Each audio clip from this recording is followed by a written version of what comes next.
Hello friends, express general નોલેજમાં આજના વિડીયોમાં આપણે જોઈશું ભારતના બધા જ રાષ્ટ્રપતિઓ વિશેની સંપૂર્ણ માહિતી. બધી જ માહિતી અહીં ફોટા સાથે આપવામાં આવશે મિત્રો. ભારતના અત્યાર સુધીના બધા જ રાષ્ટ્રપતિ કોણ કોણ થઈ ગયા છે, કઈ સાલમાં થઈ ગયા છે, તેમના વિશેની માહિતી આજના વિડીયોમાં જોઈશું, તે પણ ફોટા સાથે.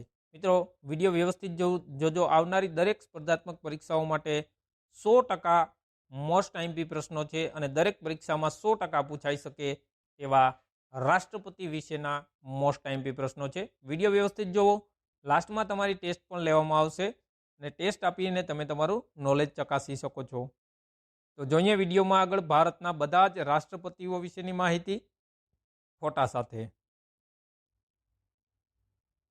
પ્રથમ જોઈએ ડોક્ટર રાજેન્દ્ર પ્રસાદ. તેમનો સમયગાળો 1950 થી 62 હતો.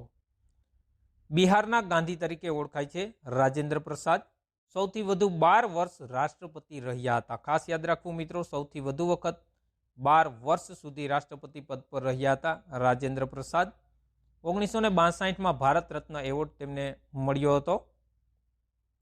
તેમણે લખેલા પુસ્તક છે ઇન્ડિયા ડિવાઇડેડ. તેમનું પુસ્તક છે રાજેન્દ્ર પ્રસાદ દ્વારા લખાયેલું. સત્યાગ્રહ એટ ચંપારણ, તે પણ તેમનું પુસ્તક છે.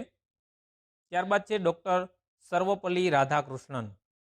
તેમનો સમયગાળો હતો 1962 થી 67 સાલનો. તેમનો રાષ્ટ્રપતિનો પ્રથમ ઉપરાષ્ટ્રપતિ હતા તેઓ. સૌ પ્રથમ ઉપરાષ્ટ્રપતિ હતા ડોક્ટર સર્વપલ્લી રાધાકૃષ્ણ. ઉપરાષ્ટ્રપતિ પદે સૌથી વધુ રહ્યા છે સર્વપલ્લી રાધાકૃષ્ણ. આંધ્રપ્રદેશના તેઓ હતા વતની. યુનેસ્કોના ચેરમેન પદે પણ રહી ચૂક્યા છે તેઓ. રશિયાના રાજદૂત પણ રહી ચૂક્યા છે ડોક્ટર સર્વપલ્લી રાધાકૃષ્ણન. ખાસ યાદ રાખવું. 1954માં ભારત રત્ન એવોર્ડથી સન્માનિત કરવામાં આવ્યા હતા તેમને. ભારત રત્નથી સન્માનિત પ્રથમ ઉપરાષ્ટ્રપતિ હતા ડોક્ટર સર્વપલ્લી રાધાકૃષ્ણ. 1975માં ધાર્મિક ક્ષેત્રનો ટેમ્પલટન એવોર્ડ પણ તેમને મળેલો છે. તેમનો જન્મદિવસ 5 સપ્ટેમ્બર રાષ્ટ્રીય શિક્ષક દિવસ તરીકે ઉજવવામાં આવે છે, તે પણ આપ સૌ કોઈ જાણો છો. તેમના પુસ્તકો છે the Hindu view of life, Dhammapada, religion, science and culture, the principal, Upanishad, recovery of faith. ખાસ યાદ રાખવા, તેમના પુસ્તકો વિશે પણ પૂછાય છે કે આ પુસ્તક ક્યાં કોણે લખેલું છે. ડોક્ટર ઝાકિર હુસેન. ડોક્ટર ઝાકિર હુસેનનો રાષ્ટ્રપતિ પદનો સમયગાળો છે 1967 થી 1969નો. તેઓ પ્રથમ મુસ્લિમ રાષ્ટ્રપતિ હતા. ખાસ યાદ રાખવું, ડોક્ટર ઝાકિર હુસેન સૌ પ્રથમ મુસ્લિમ રાષ્ટ્રપતિ. રાષ્ટ્રપતિ પદે મૃત્યુ થયું હોય તેવા પ્રથમ રાષ્ટ્રપતિ છે કે જેઓ રાષ્ટ્રપતિ પદ પર હતા ત્યારે તેમનું મૃત્યુ થયું હતું ડોક્ટર ઝાકિર હુસેનનું. 1963માં ભારત રત્ન એવોર્ડથી સન્માનિત કરવામાં આવ્યા હતા તેમને. અલીગઢ મુસ્લિમ યુનિવર્સિટીના કુલપતિ પદે પણ તેઓ રહી ચૂક્યા છે. વીવી ગીરી 1969 થી 1974 સુધી તેઓ રાષ્ટ્રપતિ પદ સુધી રહી ગયા છે ડોક્ટર વીવી ગીરી. પ્રથમ કાર્યકારી રાષ્ટ્રપતિ હતા તેઓ વીવી ગીરી. શ્રીલંકામાં ભારતના રાજદૂત પણ રહી ચૂક્યા છે. 1975માં ભારત રત્ન એવોર્ડથી સન્માનિત કરવામાં આવ્યા હતા તેમને. સ્વતંત્ર ઉમેદવાર તરીકે ચૂંટણી જીતનારા પ્રથમ રાષ્ટ્રપતિ છે તેઓ. તેમના પુસ્તકો છે industrial relations, my life end time. આ તેમના લખેલા પુસ્તકો છે. Labour problems in Indian industry, તે પણ તેમનું પુસ્તક છે. એમ હિદાયતુલ્લાહ 1969. એમ હિદાયતુલ્લાહ ના ફોટો પણ આપેલો છે સાથે. દરેક રાષ્ટ્રપતિનો ફોટો પણ સાથે આપેલો છે. ફોટો પણ વ્યવસ્થિત જોઈ લેવો મિત્રો. નામ, તેમનો સમયગાળો તે પણ જોઈ લેવું. સુપ્રીમ કોર્ટના એકમાત્ર મુખ્ય ન્યાયમૂર્તિ છે જે રાષ્ટ્રપતિ બન્યા. સુપ્રીમ કોર્ટના મુખ્ય ન્યાયમૂર્તિ હોય અને જેઓ રાષ્ટ્રપતિ બન્યા હોય તેવા એકમાત્ર છે એમ હિદાયતુલ્લાહ. મિત્રો, વિડીયો પસંદ આવી રહ્યો તો લાઇક, શેર, કોમેન્ટ કરી દેજો. ચેનલ પર નવા હોય તો હમણાં જ સબસ્ક્રાઇબ કરી દેજો. ફકરુદ્દીન અલી અહેમદ, ફકરુદ્દીન અલી અહેમદ નામ ખાસ યાદ રાખવું, ફોટો પણ આપેલો છે અહીંયા. 1974 થી 77નો સમયગાળો છે તેમનો. ભારતમાં આંતરિક અશાંતિના કારણે પ્રથમ અને અંતિમ કટોકટી જાહેર કરનાર રાષ્ટ્રપતિ હતા. રાષ્ટ્રપતિ પદે મૃત્યુ પામનાર બીજા રાષ્ટ્રપતિ છે. આગળ આપણે જોઈ ગયા હતા. બીજા આ છે ઝાકિર હુસેન, રાષ્ટ્રપતિ પદે મૃત્યુ પામનાર બીજા રાષ્ટ્રપતિ ફકરુદ્દીન અલી અહેમદ. બીડી જતી 1977, બીડી જતી 1977માં આવ્યા હતા. કાર્યકારી રાષ્ટ્રપતિ તરીકે રહ્યા હતા તેઓ. ઉપરાષ્ટ્રપતિ પણ રહેલા છે તે બીડી જતી. નીલમ સંજીવ રેડ્ડી 1977 થી 82નો સમયગાળો છે તેમનો. નીલમ સંજીવ રેડ્ડીનો 2 વાર લોકસભાના સ્પીકર રહેલા છે તેઓ. સૌથી નાની વયે રાષ્ટ્રપતિ બનનાર રાષ્ટ્રપતિ છે નીલમ સંજીવ રેડ્ડી. આંધ્રપ્રદેશના મુખ્યમંત્રી પણ તેઓ રહી ચૂક્યા છે. એકમાત્ર રાષ્ટ્રપતિ બિનહરીફ ચૂંટાયેલા એકમાત્ર રાષ્ટ્રપતિ છે નીલમ સંજીવ રેડ્ડી. જ્ઞાની જેલસિંહ ફોટો પણ આપેલો છે. જ્ઞાની જેલસિંહને જોઈ શકીએ છીએ. 1982 થી 87નો સમયગાળો તેમનો છે. પ્રથમ શીખ રાષ્ટ્રપતિ છે જ્ઞાની જેલસિંહ. પંજાબના મુખ્યમંત્રી પણ રહી ચૂક્યા છે. ઇન્દિરા ગાંધીની હત્યા સમયે તેઓ રાષ્ટ્રપતિ હતા. પોકેટ વીટોનો ઉપયોગ કરનાર પ્રથમ રાષ્ટ્રપતિ હતા જ્ઞાની જેલસિંહ. ત્યારબાદ જોઈએ આર વેંકટ રમન 1987 થી 92નો સમયગાળો તેમનો. તેઓ અર્થશાસ્ત્રી હતા. આર વેંકટ રમન ઉપરાષ્ટ્રપતિ પણ રહ્યા હતા તેઓ. તેના સમયમાં 4 વડાપ્રધાન બદલાયા હતા. આર વેંકટ રમન જ્યારે રાષ્ટ્રપતિ હતા તે સમયગાળા દરમિયાન ટોટલ 4 વડાપ્રધાન બદલાયા હતા. એક રાજીવ ગાંધી, વીપી સિંહ, ચંદ્રશેખર અને પીવી નરસિંહ રાવ. આ 4 વડાપ્રધાન બદલાયા હતા તેમના સમયગાળામાં. તેમનું પુસ્તક છે my presidential years. Doctor Shankar Dayal Sharma 1992 થી 97નો સમયગાળો છે તેમનો. શંકર દયાળ શર્મા તેઓ ઉપરાષ્ટ્રપતિ પણ હતા. આલિમ ફાઝિલની ઉપાધિ ધારણ કરેલી હતી તેમણે. આલિમ ફાઝિલની ખાસ યાદ રાખવું મિત્રો. Living legend of law award તેમને મળેલો છે. ઓફ રેગ્નિશનલ સન્માન તેમને મળ્યું હતું. Living legend of law award of recognition સન્માન તેમને પ્રાપ્ત થયું હતું. ડોક્ટર કે આર નારાયણ 1997 થી 2002નો સમયગાળો છે. કે આર નારાયણ એકમાત્ર આઈએફએસ અધિકારી રાષ્ટ્રપતિ બન્યા હતા તેઓ.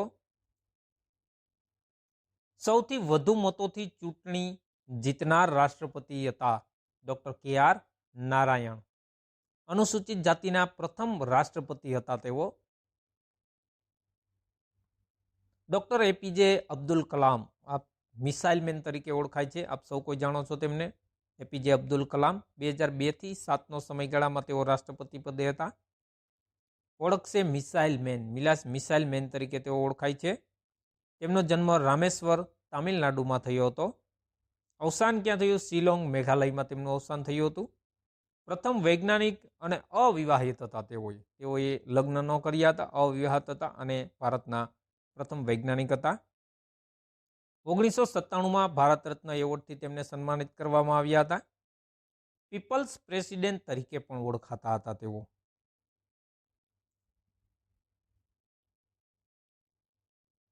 પૂરું નામ હતું તેમનું એપીજે અબ્દુલ કલામનું પૂરું નામ ખાસ યાદ રાખજો મિત્રો, પરીક્ષાઓમાં પૂછાય છે. મોસ્ટ ટાઈમ છે અવુલ પકીર જૈનુલાબ્દીન અબ્દુલ કલામ. બોલવામાં પણ થોડું કપરું પડે છે. અવુલ પકીર જૈનુલાબ્દીન અબ્દુલ કલામ તેમનું પૂરું નામ છે. લક્ષ્મી સહેગલને હરાવી રાષ્ટ્રપતિ બન્યા હતા. કોણે હરાવ્યા હતા? તેમણે લક્ષ્મી સહેગલને.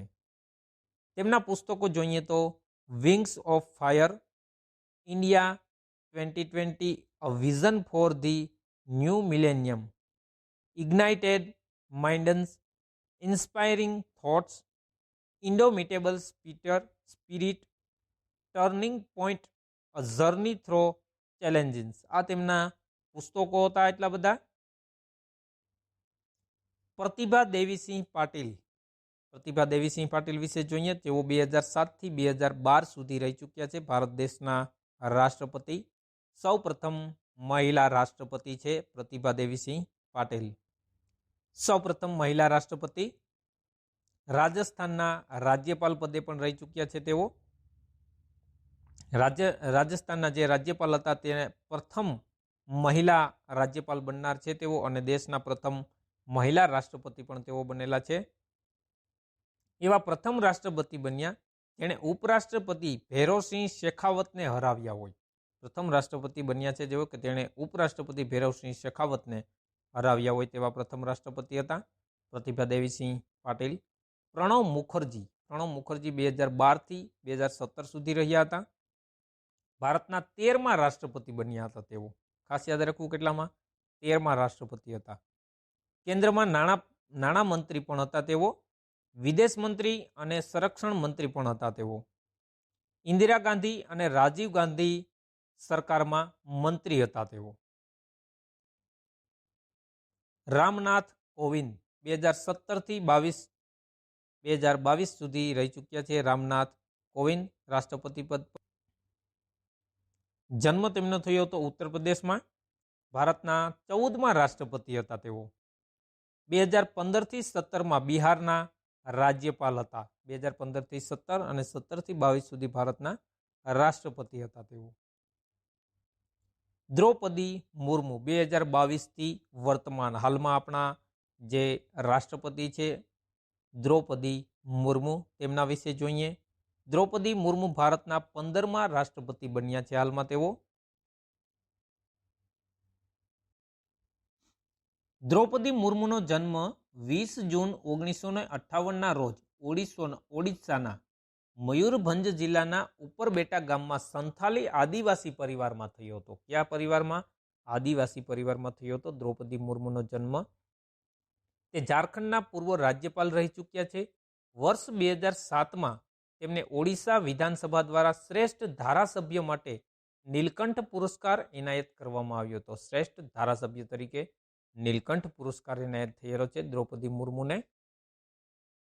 ઉપરાષ્ટ્રપતિ બાદ રાષ્ટ્રપતિ બનેલા મહાનુભાવો, એમના વિશે જોઈએ. જેઓ ઉપરાષ્ટ્રપતિ હોય અને ત્યારબાદ રાષ્ટ્રપતિ બન્યા હોય તેવા મહાનુભાવો વિશે જોઈએ. તો તેમાં છે ડોક્ટર સર્વપલ્લી રાધાકૃષ્ણ કે જે ઉપરાષ્ટ્રપતિ બાદ રાષ્ટ્રપતિ બન્યા હતા. બીજા છે doctor Zakir Hussain, V V Giri, R Venkat Raman, doctor Shankar Dayal Sharma, doctor K R Narayan. તો આ એટલા રાષ્ટ્રપતિ હતા કે જેઓ ઉપરાષ્ટ્રપતિ પદ પર રહી ચૂક્યા હોય અને ત્યારબાદ જેઓ રાષ્ટ્રપતિ બન્યા હોય. ખાસ યાદ રાખી લેવું મિત્રો નામ. હવે મિત્રો વિડીયો જોયો છે તેમાંથી જ તમારી ટેસ્ટ લેવામાં આવશે. જોઈએ ટેસ્ટના પ્રશ્નો. ભારતના પ્રથમ મહિલા રાષ્ટ્રપતિ કોણ હતા?